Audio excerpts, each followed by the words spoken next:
The phone buzzed on the desk. Kang Jae-min picked it up without looking. Read the message. Put the phone down slowly. Picked it up again. The message was from a number he had not deleted. Had never deleted. The number of a woman who had once been the most important person in his life. Her name was Soo-yeon. They had dated for 5 years. 5 years of everything. His time, his trust, his heart, and then 2 years ago she ended it. Just like that. Walked out of his life and left him standing in the middle of everything they had built together. Alone. He had never fully explained to anyone what that did to him. He had simply gotten very good at not showing it. The message read, Jae-min. You always promised that no matter what happened between us, you would come to my wedding. You said it the night we first talked about forever. You said whoever I end up with, you will be there. I am holding you to that promise. The wedding is next week. I hope you still mean what you said. Soo-yeon. Below the text was a formal invitation. Her name printed at the top. A man's name beside it. A date. A venue. The kind of invitation that arrives in an envelope and costs more than a meal. Designed to communicate that this occasion is serious and you should dress accordingly. Jae-min stared at the screen.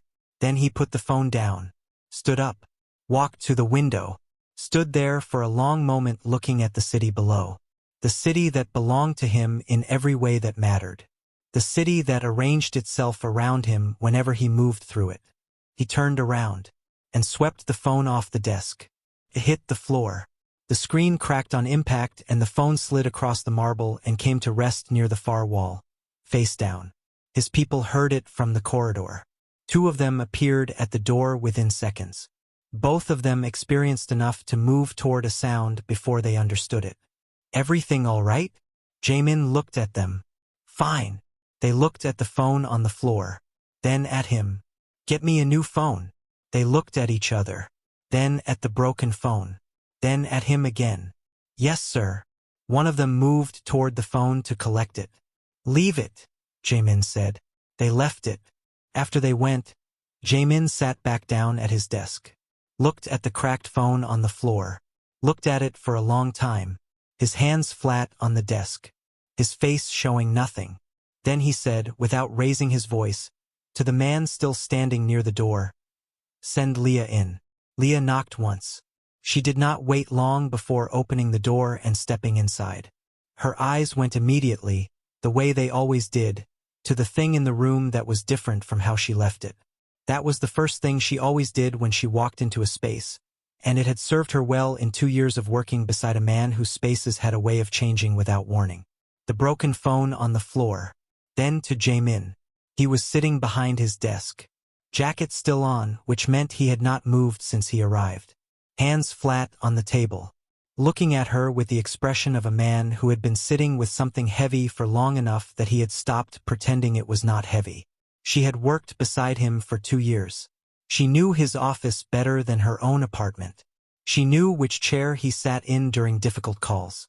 She knew which ones he took standing up at the window and which ones he took at the desk with the door closed. She knew when something was wrong before he said a word, and she knew better than to ask about it before he was ready to say one. She had seen every version of this face. She had never seen this one. She crossed the room, sat down across from him without being invited to, said nothing, waited. Jae-min looked at her. I need something from you, he said. Not work-related. Leah looked at him steadily. Go ahead. I have to attend an event next week. Cannot go alone. I need someone beside me who can handle the room. Someone I trust. Someone who will not make it complicated. Leah looked at him. What kind of event? A wedding. Whose wedding? Jae-min looked at the desk. Looked at it for a moment like he was arranging what he wanted to say. Someone from my past. I made a promise a long time ago. I intend to keep it. But I will not walk into that room alone. Leah looked at his face. At everything he was not saying that was sitting completely visible in the lines of it. You want me to come as what? She asked. As the woman beside me. Nothing more complicated than that. I will cover everything. Whatever you need. Whatever you want. Name it and it is arranged. Leah looked at him for a long moment. 2 years. She had sat in this same chair across the same desk more times than she could count. She had taken notes in this room. She had delivered bad news in this room. She had argued with him in this room about things that mattered to the business and walked out and come back because the job required it, and because if she was being honest, she had never found a reason strong enough to stay gone. This was not that. This was Kang Jae-min, who never asked for anything that was not work, who had never once in 2 years let her see him unguarded like this, actually needing something from her that had nothing to do with anything on any list or calendar anywhere. "What do you need me to do?" "Be present," he said. "Handle the room if it needs handling. Stand beside me and be exactly who you are. That is all I am asking." "And the woman whose wedding it is," Leah said. "Who is she to you?" He looked at his hands. "She was everything. And then she was not." Leah sat with that. "I need to think about it." His answer came gently. "Take your time." She stood, walked to the door, her hand on the frame. She stopped, turned back, looked at him one more time. This man sitting alone at his desk with a broken phone on the floor and a weight on him that he had clearly been carrying long enough that he had forgotten it was not supposed to be there permanently. "Yes," I agreed. Jae-min looked up. "With the arrangement in place," she added. He held her gaze. "Everything you want. All of it." She nodded once, turned back to the door. "Leah." She stopped. "Thank you. Not the office thank you. Not the professional one that came out automatically at the end of a task well done. The real one. The kind that costs something to say." She walked out without turning around, because she did not want him to see what was on her face when she heard it. The car stopped at the entrance of the venue. The building was exactly the kind of place chosen to make an impression on arrival and to live in photographs afterward. High ceilings, marble floors visible through the glass doors, flowers at every surface. The specific architecture of an occasion designed to be remembered by everyone who attended it. Jae-min stepped out first, then turned, and Leah stepped out. The dress was deep wine red, fitted in the way that clothes are fitted when someone has understood the person inside them before cutting the fabric. The kind of dress that did not ask for attention. It simply received it because the woman wearing it wore it like she had been born in it, like it was simply what she looked like when she decided to be seen. Jae-min looked at her. For just one moment, one unguarded second before he arranged everything back into place. Something moved through his face that had nothing to do with any performance for anyone inside that building. Nothing to do with the occasion or the arrangement or the reason they were standing on this pavement. It was something else entirely. Leah looked at him. "Ready?" He offered his arm. She took it, and they walked in together. The room felt them arrive before it saw them. That specific shift in a space when something enters it that changes the air. When two people walk in and the temperature of the room adjusts slightly without anyone being able to explain exactly why. Heads turned. Not all at once. One by one, the way attention moves when it cannot help itself. A woman near the entrance stopped mid-sentence. Her mouth stayed open for a moment before she remembered to close it. A man by the bar looked up from his glass. Looked at Leah. Looked at Jae-min. Looked at Leah again. Two women near the floral arrangement leaned slightly toward each other and said something that made the other one glance back over her shoulder. Jae-min moved through the room the way he moved through every room, like it had already agreed to arrange itself around him and was simply fulfilling its agreement. Leah moved beside him, matching his pace, not performing, not playing a character, just herself, which was, as it turned out, more than enough. A groomsman near the far wall leaned toward his friend and said something low. His friend turned and looked. Neither of them approached. Then, across the room, Soo-yeon saw them. Jae-min felt it before he looked. That specific sensation of being found in a room by someone who has been looking. He turned his head slightly. She was standing near the head table. White dress, floor length, fitted at the waist. Hair pinned up with something that caught the light when she moved. Beautiful in the way she had always been beautiful. The kind of beauty that had always known exactly what it was doing. Their eyes met. Jae-min held it for exactly 2 seconds, then looked away, back to Leah, and they moved toward the bar like the room was entirely theirs. Jae-min ordered without needing the menu. something for himself, then he turned to Leah. What do you want? Whatever you are having. The bartender set down 2 glasses. Dark amber over ice, clean and cold. Jae-min handed one to Leah. Their fingers did not touch. He noticed anyway. They found their table. The centerpiece was something between a garden and an architectural decision. Roses stacked on roses. Greenery cascading down the sides and onto the tablecloth. Tall candles rising out of the arrangement at angles that suggested someone had been very creative during the planning, and then nobody had told them to stop. Leah looked at it for a moment. They ordered everything in the catalog, and then ordered it again. Jae-min looked at the centerpiece, then at her. The laugh that came out of him was short and real, the kind that surprised him on the way out, like it had gotten through before the door could close. Leah looked at him with the expression of a woman who had just seen something she was going to remember. I am serious. Where does a person even put their plate? Move the 3rd tier to the left, he said, and you can fit a bread basket. Bold strategy. Efficient. She smiled into her glass. He watched her do it. Dinner was served. Speeches were made. The best man went on slightly too long and then noticed and went on a little longer, and the table near the front started their own quiet conversation during the last 2 minutes of it. The maid of honor cried twice. The first time was planned. The second one was not, and you could tell the difference. The groom looked at Soo-yeon the way some men look at the one thing in the world they cannot believe they got to keep. Jae-min watched the speeches without expression. Leah watched him watch them. She did not say anything. Not because there was nothing to say. Because there was nothing useful to say, and she understood the difference between those 2 things. The room loosened. The formal part of the evening was done.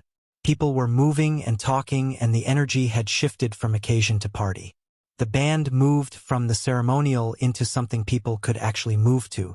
Guests pushed back their chairs. Then she appeared. Soo-yeon. Moving through the room with the full confidence of a woman at her own wedding. 2 friends behind her keeping pace. Heading directly toward their table in a way that made it clear she had not arrived at this direction accidentally. Jae-min saw her coming. Said nothing. Picked up his glass and waited. Soo-yeon stopped at the table. She smiled. The smile of a woman who had been thinking about this moment since before she sent the invitation. Who had played it out in her head and arrived satisfied with how it would go. Jae-min, she said warmly. I'm so glad you came. You always kept your promises. Jae-min looked at her. Congratulations. Simple. Clean. Nothing extra on either side of it. Soo-yeon's eyes moved to Leah. She took her in slowly. The dress. The composure. The glass in her hand held with the ease of a woman who was comfortable everywhere she went. The way she was positioned beside Jae-min, not performing, not leaning in, just present in the specific way of someone who belongs somewhere without needing to announce it. Something shifted behind Soo-yeon's smile. And who is this? She asked. Her tone light, conversational. The tone of a woman who needed the answer to be something small and easy and containable. Jae-min opened his mouth. Leah spoke first. She turned to Soo-yeon. Looked at her directly. Completely calm, the way people are calm when they have absolutely nothing to prove. I am the woman sitting beside him, which I believe is the only answer that matters here. One of Soo-yeon's friends pressed her lips together. Soo-yeon's smile stayed in place, but something behind it did not. Of course, Soo-yeon said, her voice still light, still managing the performance. I just meant, are you 2 together? Leah looked at her for a long moment. Then she looked at Jae-min.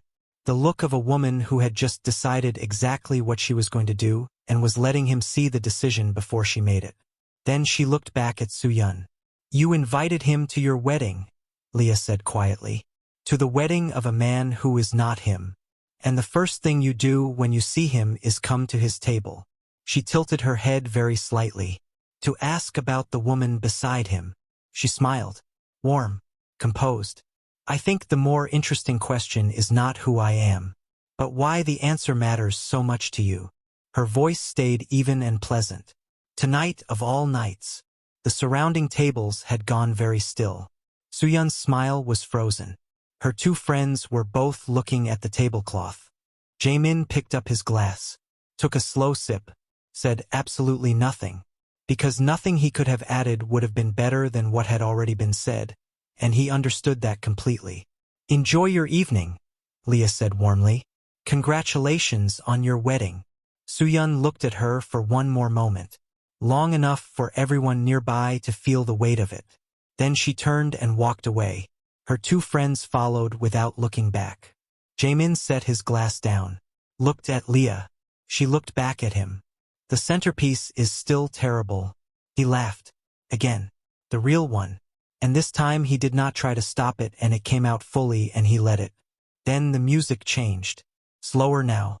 The kind of song that cleared the floor of the people who had been dancing casually and replaced them with the ones who meant it.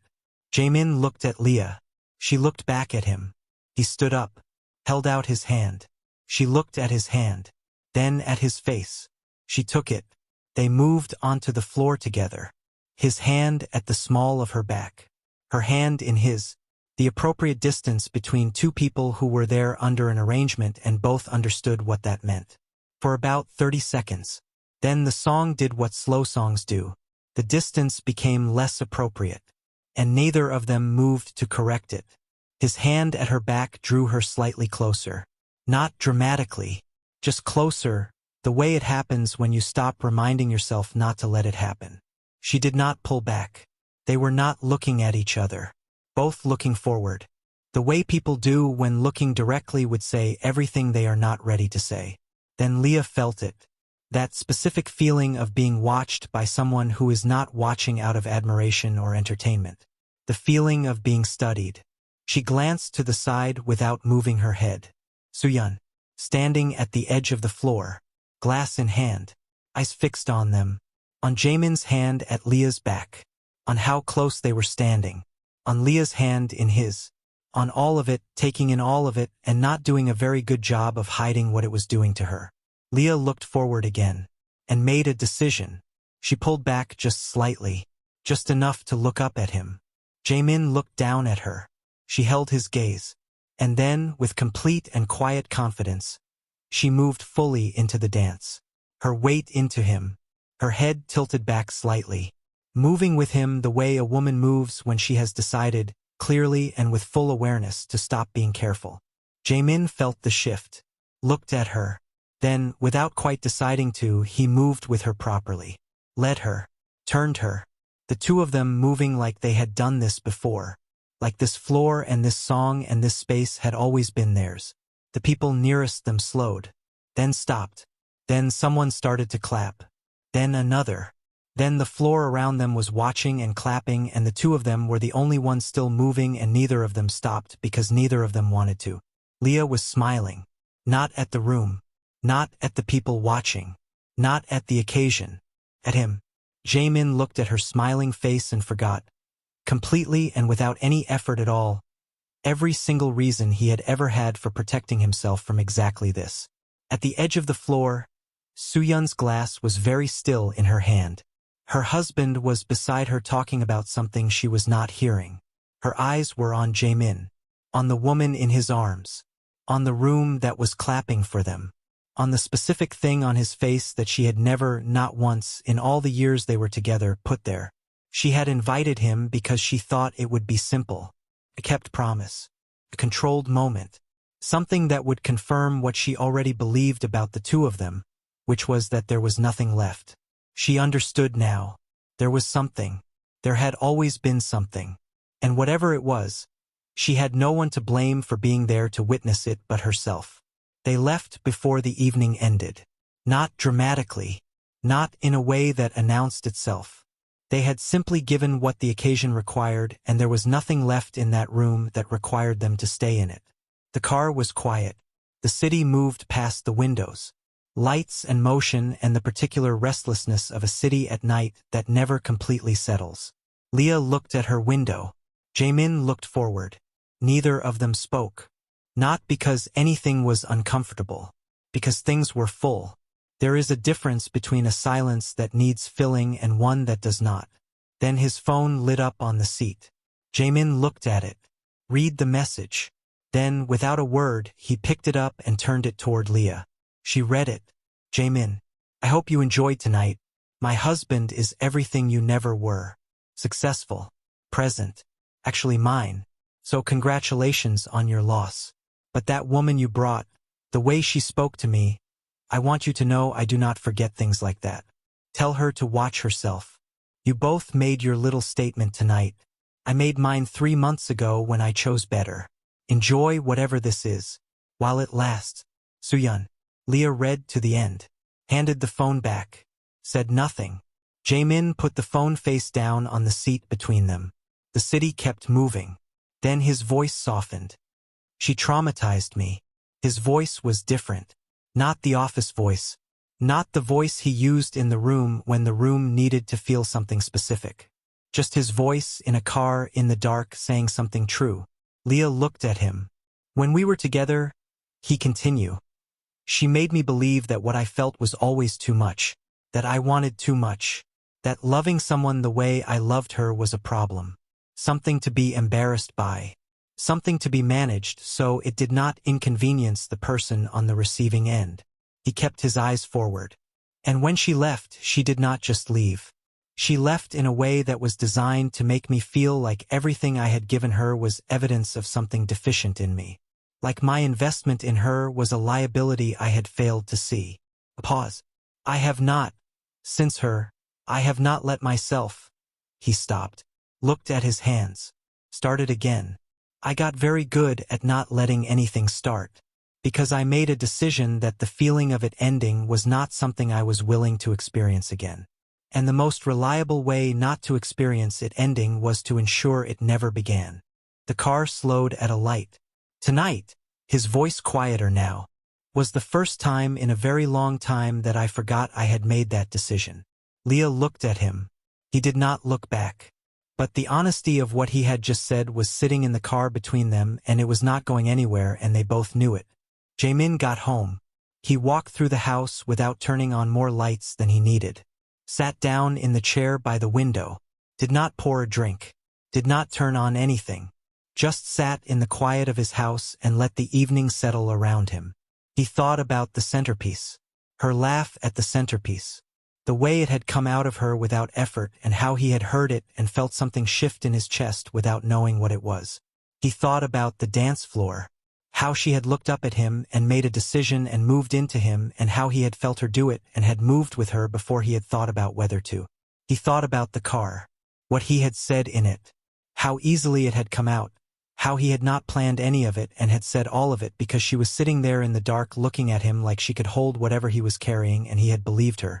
He thought about the way she had read that message and handed the phone back without a word.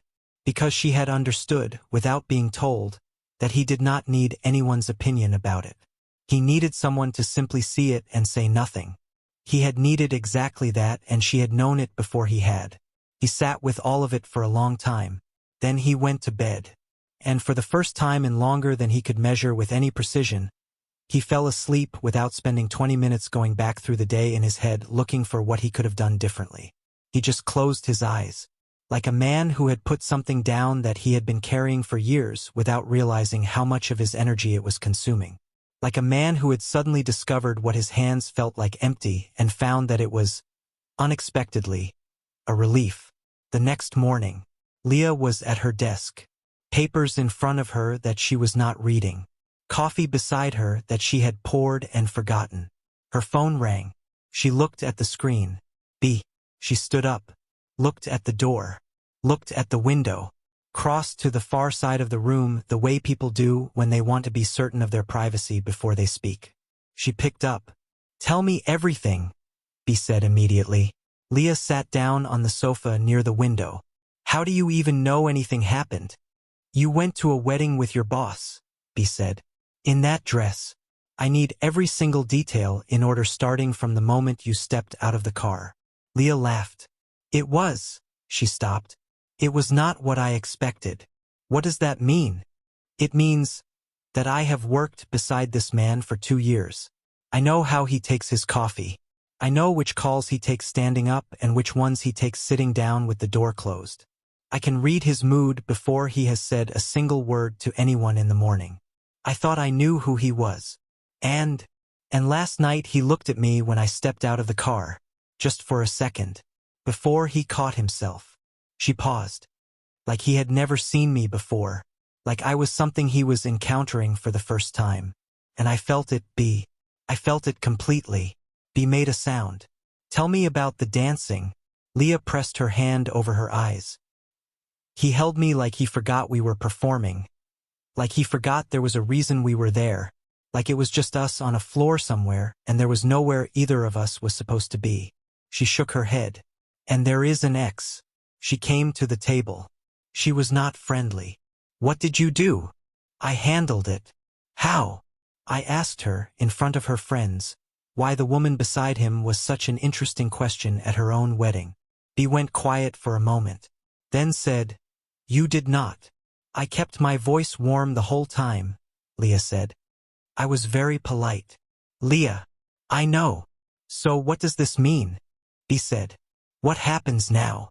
Leah leaned back. I have been waiting, she said slowly, for something to feel like that. For a long time. I almost did not recognize it when it did. And I know exactly who he is and what it means to work beside him. I know all of the reasons why this is complicated. I have been through every single one of them in my head for 2 years. She heard a sound. Turned. Jae-min was standing in the doorway of her office. She had not heard him come in. Had not heard the front door, had not heard footsteps, had not heard anything. He was simply there, standing in the doorway, with the expression of a man who had heard something and was deciding very carefully what to do with it. Her hand tightened on the phone. I have to go. I will call you back. She ended the call. Looked at him. He was looking at her with an expression she had never seen on him before. Quiet. Careful. The look of a man who had arrived with something to say and had arrived to find more than he came with. Is that your friend? Yes. Her voice came out steadier than she felt. I came to thank you again, he said. For last night. For the room. For how you handled everything. For. He stopped. She looked at him. Since when have you been at the door? He looked at her steadily. Long enough. To hear. The room was very quiet. How much did you hear? Enough, he said. And he left. Leah stood in the middle of her office after the door closed. Coffee cold. Papers untouched. Be calling back and she was not picking up. She just stood there, thinking about the look on his face, and thinking that she had seen something close to it once before. On a dance floor, right before he had stopped pretending. 2 days later, Leah was driving home. The street she was on was quiet enough that she could hear the music from her own speakers clearly and think at the same time. Then a car pulled across hers. Sharp. Deliberate. The way people do things when they have been thinking about doing them for long enough that they are no longer afraid of doing them. Leah stopped. She sat in her car for a moment. Then she stepped out. The other car's door opened. Soo-yeon, standing in front of the headlights. Coat on. No wedding anything now.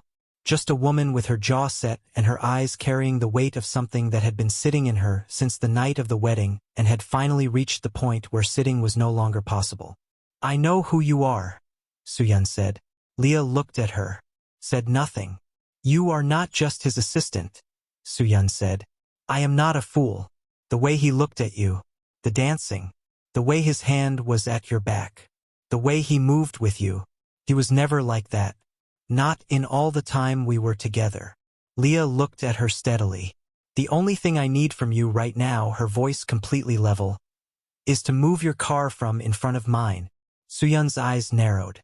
You think this is a joke to me? I think your car is blocking the road, Leah said. That is the only thought I have right now. Soo-yeon stepped forward. Her hands were not quite steady. Her jaw was tight in the specific way of someone who has been holding something in for 2 days and has finally run out of the ability to hold it. Do you know what kind of man he is?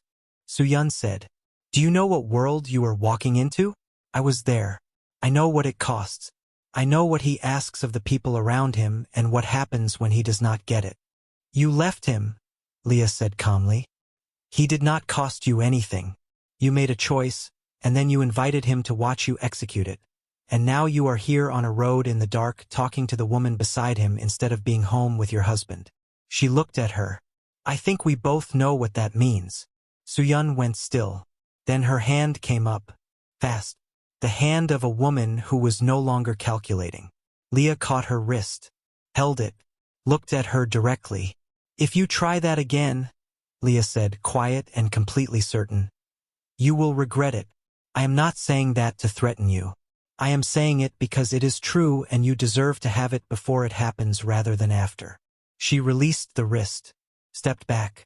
Move your car. And go home to your husband. Soo-yeon looked at her.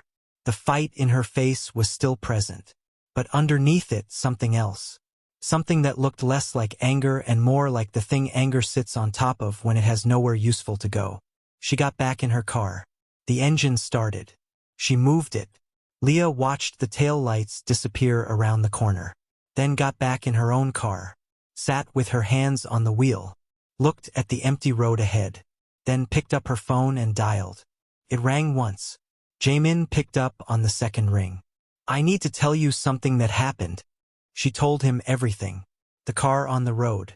Stepping out. Soo-yeon standing in the headlights. What she said. What Leah said back. The hand that came up and the wrist she caught. What she said before she let it go. The drive away and the tail lights and sitting alone in her car after. Jae-min listened to all of it. Not one word. Not one sound. The specific quality of silence that told her he was not just hearing. He was receiving every detail with both hands. Filing everything. When she finished, there was a short pause. Where are you? He asked. At home now, she said. I am coming. You do not have to. The call was already done. Jae-min was already moving before the phone left his ear. Jacket. Keys. Down the hallway. His people were in the front room and they were on their feet before he reached them. Nobody asked questions. They had worked beside this man long enough to know his walks. This one did not leave space for questions. They moved with him the way experienced people move when the situation is already in motion and understanding will come later. Cars started. The city opened up in front of them. Jae-min sat in the back. He took out his phone. Dialed. 3 rings. A man's voice, flat and careful. Who is this? Kang Jae-min. His voice was completely level. The coldness in it was not performed. It was the real kind, the kind that comes from something much deeper and older than anger. I need to speak to your wife. A pause. About what? About what she did today. To my assistant. On the road. A longer pause. Movement sounds. Then Soo-yeon's voice. Careful. Measured. The carelessness she had carried on that road. Gone entirely now. She understood what this call was before she spoke a single word into it. Jae-min. Listen carefully. I am saying this one time. I am telling your husband and I am telling you. What happened tonight on that road was the first time. There will not be a second. If she comes near Leah again. If she approaches her. If she watches her. If Leah's name comes out of her mouth to any person I did not authorize. Both of you answer for it. No discussion before. No warning after. No negotiation. Silence on the line. Do you understand me? More silence. Do you understand me? He said again. Not louder. Just more final. The kind of voice that does not require volume to communicate that the conversation has reached the end of what is optional. Yes, Soo-yeon said. Quiet. Like someone who has finally understood the size of the thing they put their hand on. He ended the call. Put the phone in his pocket. Looked out the window. The city moved past. Lights and motion and the ordinary business of a night that did not know or care what was happening in the back of a car moving through it. He said nothing for the rest of the drive. A knock at her door. Leah opened it. Jae-min. His eyes went to her face first. Moving over her quickly, the way they do when you need to confirm with your own sight what you were told on the phone, because hearing it was simply not enough. She did not touch you. She tried, Leah said. I stopped it. Something moved through his jaw. Come in, she said. He came in. His people stayed on the other side of the door. Closed behind him. He stood in her sitting room. Then he crossed the room and his hand came up and touched her face. His thumb resting against her cheekbone. Checking. The way he had needed to check since the moment she had said the words on the phone, and he had already been standing up before she finished the sentence. "She did not touch you," he said again. "No," Leah said. "She did not." He looked at her. "She thought I was your girlfriend," Leah said quietly. "That is why she came. That is what all of it was." Jae-min looked at her steadily. "Is that what she thought?" "Yes." A pause. "Are you?" he said. Leah looked at him. "We went to a venue based on an arrangement," she said. "Nothing more complicated than that. That is what we agreed." He held her gaze for a long moment. "I heard what you said to your friend this morning." Her breath caught. "The dress," he said. "The way I looked at you when you stepped out of the car. The dancing." He did not look away from her. "How you had been waiting for something to feel like that. For a very long time." Her eyes stayed steady. Her heart was not. He lowered his hand from her face. "I have spent 2 years beside you. 2 years knowing exactly who you are. I knew within the first few weeks, and I spent considerable energy every single day since, not letting myself think about what that meant. Not letting myself." He stopped, looked at his hands, then back at her. "I was very disciplined about it." "I know," she said quietly. "Last night on that dance floor, I forgot to be disciplined, and I went home and sat in the dark and thought about it, and I thought about it again this morning.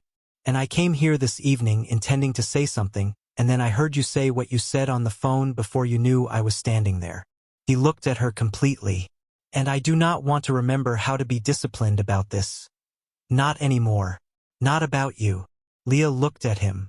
This man who had told her in the back of a dark car that love had taken something from him that he had not fully recovered.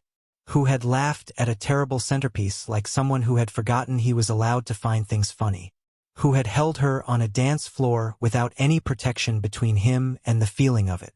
Who had put down the phone before she had finished speaking and driven across the city because hearing that she was all right was simply not enough. Who was standing in her sitting room right now with his hand still warm from her face. She laughed. Small and real, and from somewhere inside her that did not do things for show. The laugh of someone feeling something too large for words and finding that the only honest response to it is to just let it out. Jae-min looked at her laughing. Something in his face opened completely. The last piece of careful composure.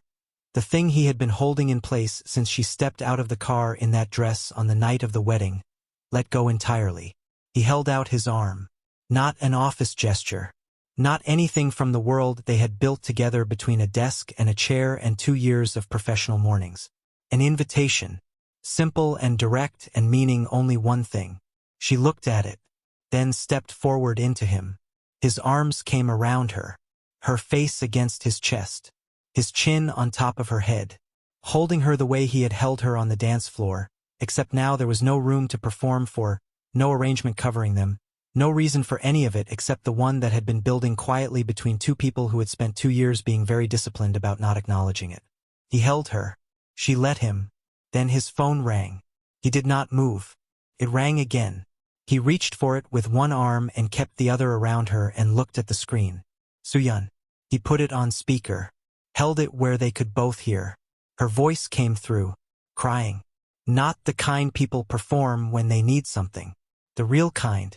The kind that costs something to let out, and she was letting it out anyway. Jae-min. Her voice unsteady. "I know I have no right to call. I know that. I know it is too late for any of this. But I have been sitting since that night and I cannot stop thinking about what I did to you." The room was quiet. "Everything I said when we were together. The things I made you believe about yourself. That you were too much. That you wanted too much. That loving someone the way you loved me was something wrong with you." Her voice broke slightly. "I knew it was not true. I knew it even when I was saying it. And I said it anyway because I was frightened of how much you felt and I did not know what to do with it. So I made it your problem." Jae-min was still. "Seeing you last night," she said. "Seeing her beside you. Seeing the room watching the two of you. Seeing what you look like when you are not protecting yourself against something." A pause. "I did that to you. I made you feel like you needed protection from your own heart. And I am so sorry, Jae-min. I have been sorry for a long time. The line was quiet except for her breathing. Jae-min looked at the phone for a moment. Then at Leah. Leah looked back at him. Steady. Present. Not performing a response. Just there, in his arms, looking at him like she had been looking at him for 2 years. Like she could hold whatever came next. He ended the call. Put the phone away. She is not wrong, he said quietly. About what she did. About what it cost me. Leah said nothing. Listened. But she is wrong about one thing. What? Leah said. He pulled her back close. Both arms fully around her. His lips against her hair when he spoke. Quiet enough that the words were just for her. She said she saw what I look like when I am not protecting myself. Leah was still. She has never seen that. Because I have never stopped protecting myself. Not once. Not with her. Not with anyone before her or anyone after. He held her tighter. Until right now. Right here. With you. Leah closed her eyes. Her hands moved around him. Holding on with both of them.